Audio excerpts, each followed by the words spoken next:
Welcome to the Private Practice Survival Guide podcast with your host, Brandon Seigel. I'm a published author, speaker, entrepreneur, and private practice strategist dedicated to transforming the way that healthcare functions. This podcast is all about empowering you to create the change you want to see. Let's dive in. Welcome back to the Private Practice Survival Guide podcast. I'm your host, Brandon Seigel. Today, in this quick tip solo episode, we're talking about documenting your first delegatable processes. So how do we document these things? And so have you ever felt like your practice cannot function without you? This episode is for you. And it's so funny because literally yesterday, I was doing one of my private practice group coaching programs, and we were talking about org structure, and we were talking about, vertical versus horizontal and all that stuff. And part of that was documenting how we delegate processes. And one of the people in the group said, Brandon, I have this goal. I said, okay, what's that goal? And they said, I want to remove myself from my practice, meaning I want the ability to leave for 6 months and have my private practice run without me. Not that I'm leaving, but I want to know I can do it. And I said, okay, show me your processes. Show me your org structure. How have you documented that? And what we quickly recognized was that every decision funneled through one of two people, her COO and her. I said, how do you expect to leave if every decision is made through you or this person? She's like, you're right. I go, that's vertical. That's literally a key to the next door and a key to the door and the key to the door.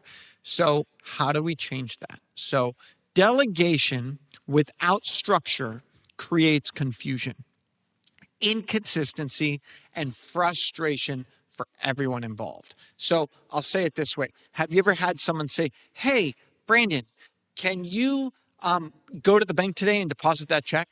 And I'm like, yeah, sure. And then they give me the check, but there's no other structure, no nothing.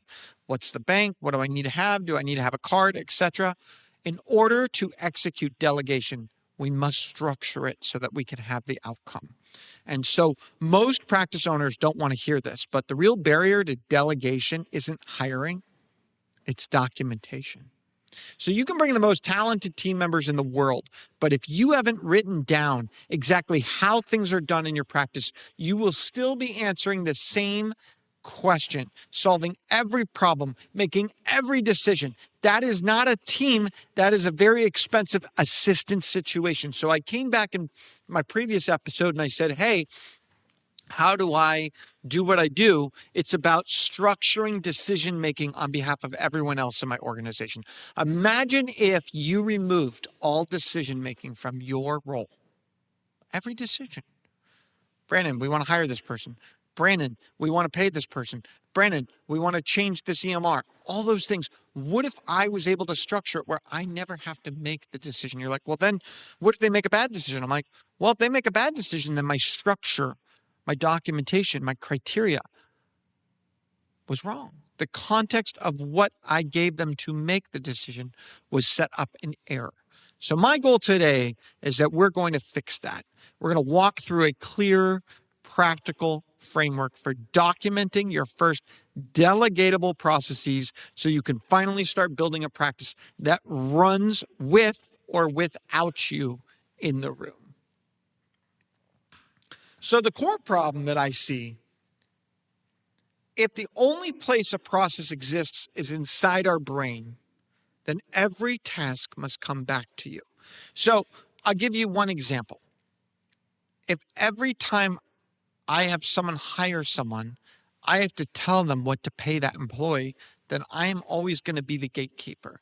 Every question, every decision, every exception, it all flows through the owner. Well, why? Why does that have to be that way? That means that a practice cannot scale beyond your personal capacity. You become the ceiling of your business. So one of the most operational habits a private practice can ever develop is having standard operating procedures. That habit will transform chaos into clarity. Think about every moment.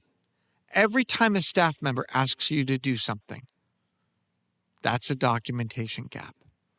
Every time a task gets done differently by two different people, that's a documentation gap. Every time you feel you can't take a vacation because the practice will fall apart, that's a documentation gap. If you want to go fast, go alone.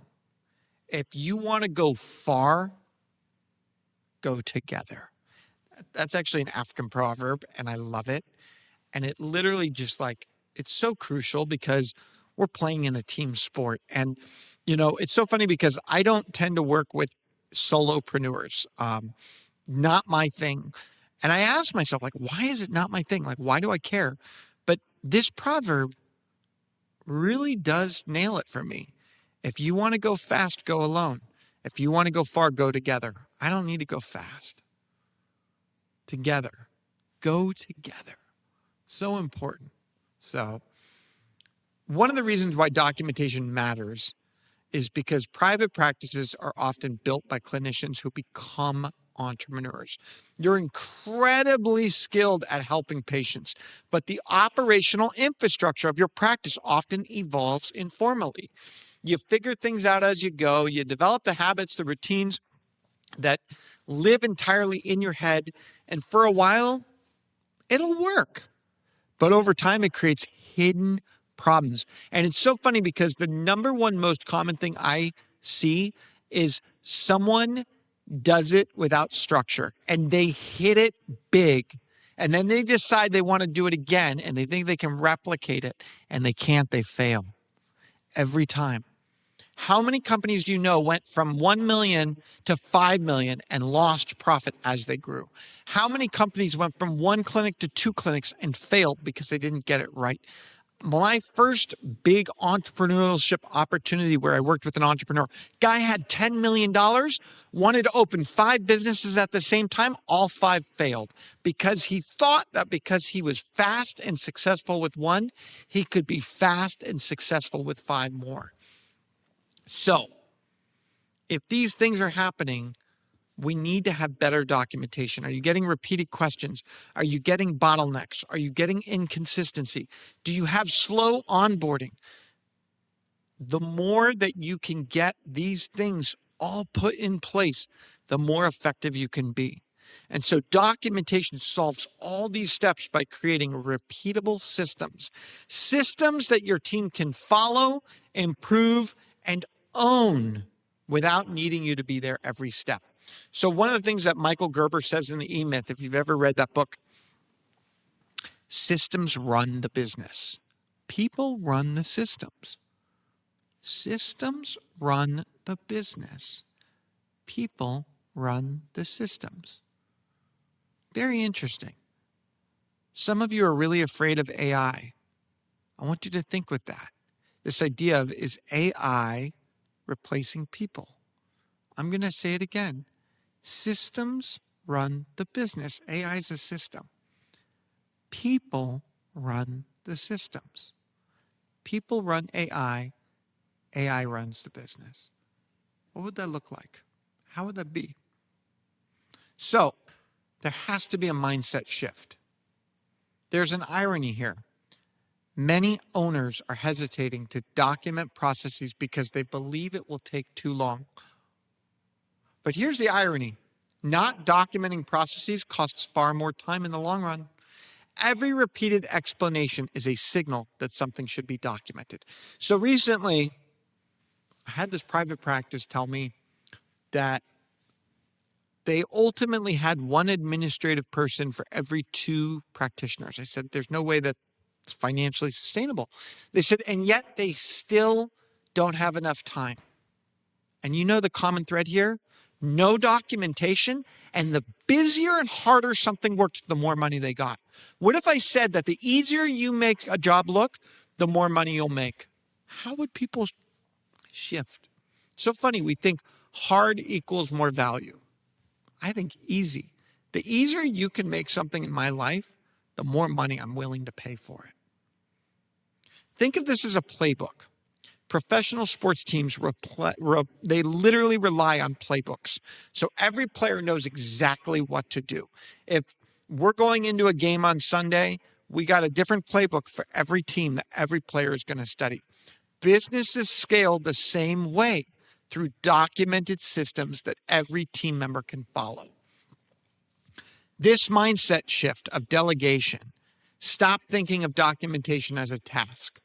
Start thinking of it as an investment, as an ecosystem. Every process you document is a gift to your future self and to every team member who will ever work in your practice. Clarity is kindness, per Brene Brown.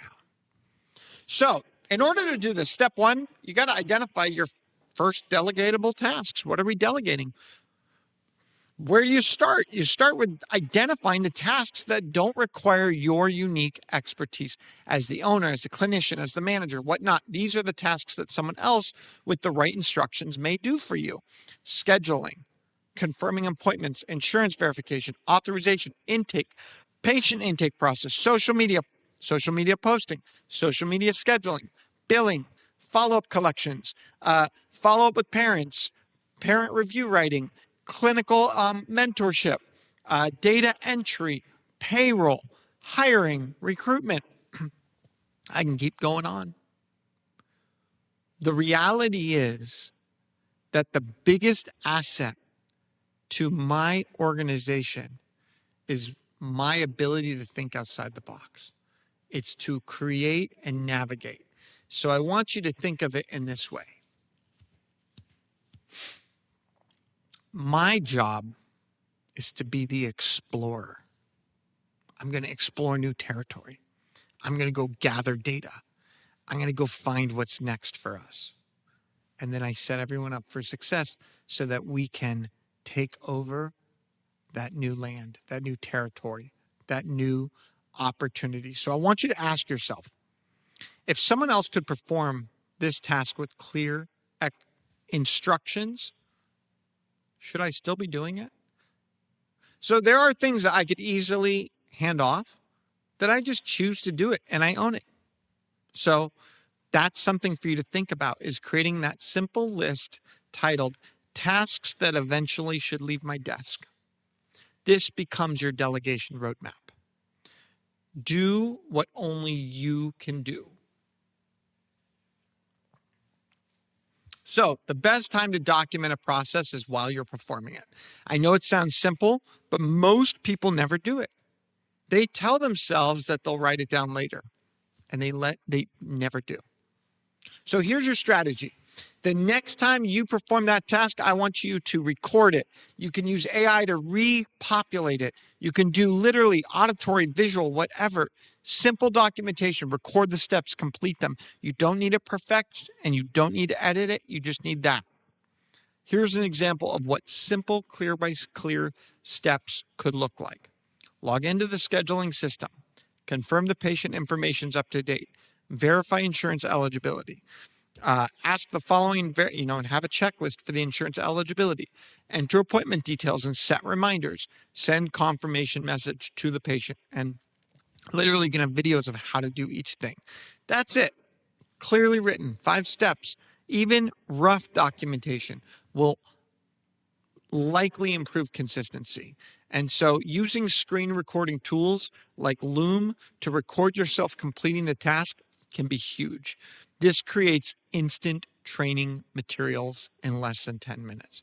Progress over perfection. Now, I'm going to throw one thing in.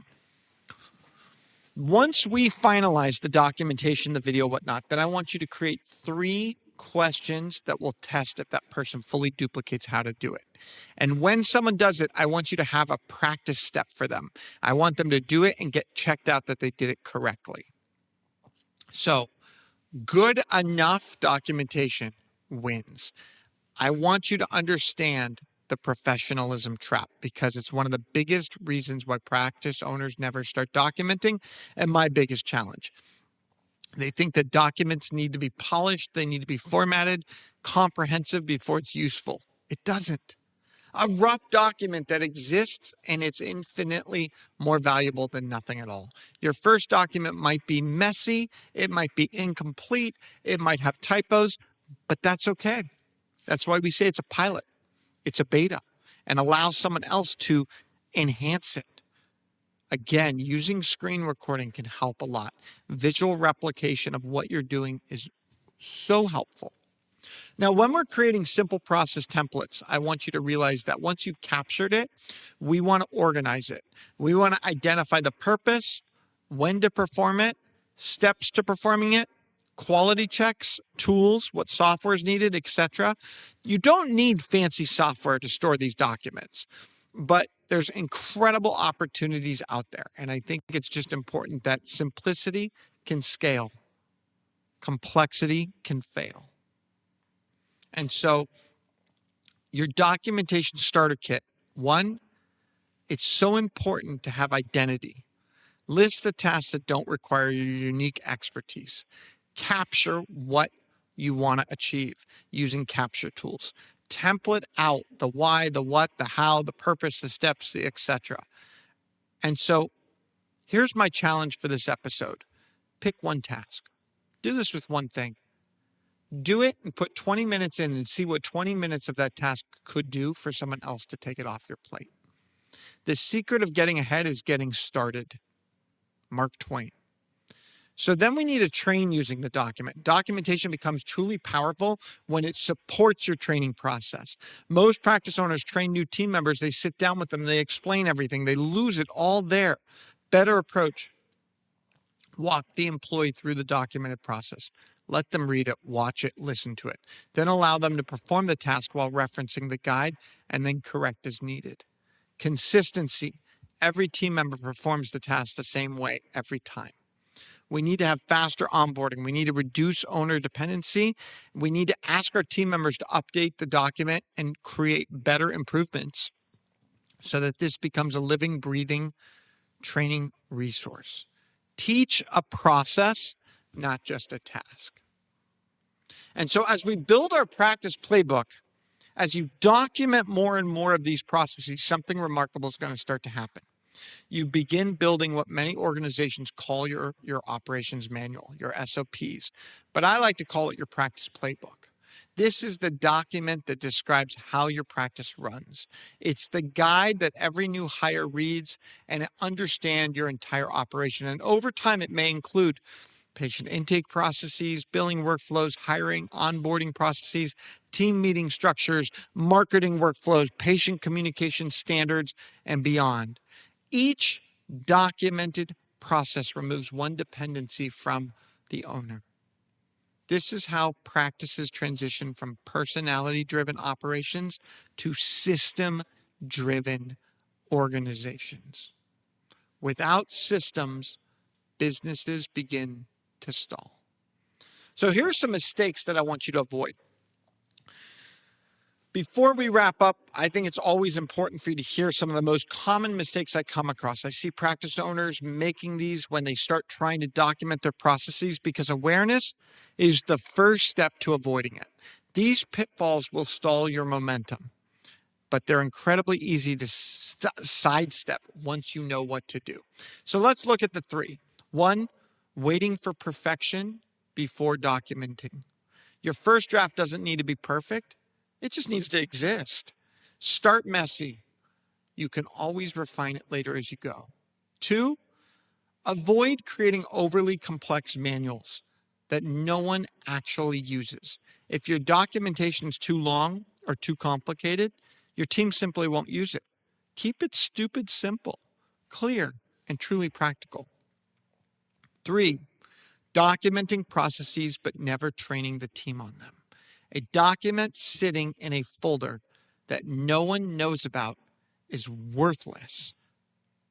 Documentation only works when it's actively used in training and documenting operations. The goal is not to create a library of documents. The goal is to create usable guidance that supports your team every single day. Done is better than perfect, per Sheryl Sandberg. So every practice owner eventually faces the same realization. If the practice depends entirely on you, growth will always be limited. Your capacity becomes the ceiling. Your availability becomes the bottleneck. And your vacation becomes the liability instead of the reward. Documentation is the bridge between working harder and building something that truly scales. It's not glamorous. It's not necessarily fun. It's not exciting, but it is the foundational work that makes everything else possible. So, in the words of my 3 steps, document it. Start with one process this week. Pick the task you explain most often and write it down. 2, improve it. Refine, strengthen the document as your team uses it. Let them contribute to making it better. And 3, don't forget, delegate it. Hand it off with confidence, knowing your team's everything they need to succeed. Clarity, consistency, confidence. Small disciplines repeated with consistency every day lead to great achievements. John Maxwell. Thank you again for tuning into this episode of the Private Practice Survival Guide podcast. Don't forget to like us, subscribe, share us.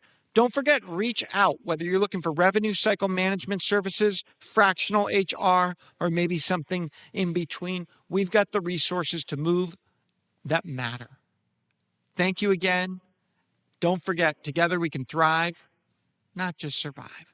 Thank you for tuning in to the Private Practice Survival Guide podcast. I'm incredibly grateful to each and every one of you. Exciting news. We're now available everywhere, from Spotify to Apple Podcasts to YouTube or anywhere you like to listen to your podcasts. So watch, listen, and reach out. If you love this episode, please drop a 5-star review. It truly means the world to me. Are you looking for more ways to elevate your practice? If so, now is your chance. Reach out, go to my website, or email me at brandon@wellnessworksmp.com. And remember, it's not just about surviving, it's about thriving.